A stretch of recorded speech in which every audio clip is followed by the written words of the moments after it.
নমস্কার, আমি ডক্টর পার্থ দেবনাথ। আমি কুচবিহার মিশন হসপিটালে ডিপার্টমেন্ট অফ গ্যাস্ট্রোএন্টারোলজিতে অ্যাজ এ কনসালটেন্ট কর্মরত আছি। আজকে আমরা ওয়ার্ল্ড হেপাটাইটিস ডে উপলক্ষে হেপাটাইটিস সম্বন্ধে কিছু তথ্য জেনে নেব। হেপাটাইটিস হচ্ছে গিয়ে ইনফ্ল্যামেশন অফ লিভার। হেপাটাইটিস মূলত দুই প্রকার, একিউট হেপাটাইটিস এবং ক্রনিক হেপাটাইটিস। একিউট হেপাটাইটিসের মধ্যে হেপাটাইটিসের যে উপসর্গগুলো আছে সেগুলো খুব কম সময়ের মধ্যে পেশেন্টের মধ্যে দেখা দেয়। এর মধ্যে সবচাইতে কমন হচ্ছে গিয়ে জন্ডিস, খাওয়ার ইচ্ছে কম থাকা, বমি বমি ভাব হওয়া, শরীরে ব্যথা হওয়া, এগুলো হতে পারে। দীর্ঘদিন পর্যন্ত যদি সমস্যাটা থেকে যায় সেক্ষেত্রে ক্রনিক হেপাটাইটিস হতে পারে।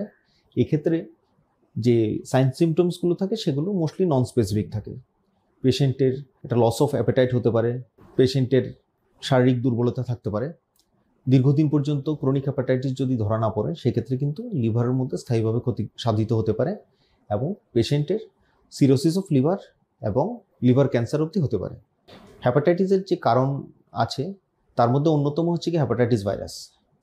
Hepatitis A, B, C, E এবং ডি ভাইরাসের কারণে লিভার ক্ষতিগ্রস্ত হয়। এর মধ্যে একিউট হেপাটাইটিসের জন্য মোস্টলি হেপাটাইটিস এ, ই, কোনো ক্ষেত্রে হেপাটাইটিস বি দায়ী। হেপাটাইটিস বি এবং হেপাটাইটিস সি ক্রনিক হেপাটাইটিসের জন্য দায়ী। যেহেতু হেপাটাইটিস থেকে লিভার ক্ষতিগ্রস্ত হওয়া এবং ভবিষ্যতে লিভার ক্যান্সারেরও একটা চান্স থাকে, সেক্ষেত্রে রোগটার প্রতিরোধ সম্বন্ধে আমাদের জানতে হবে।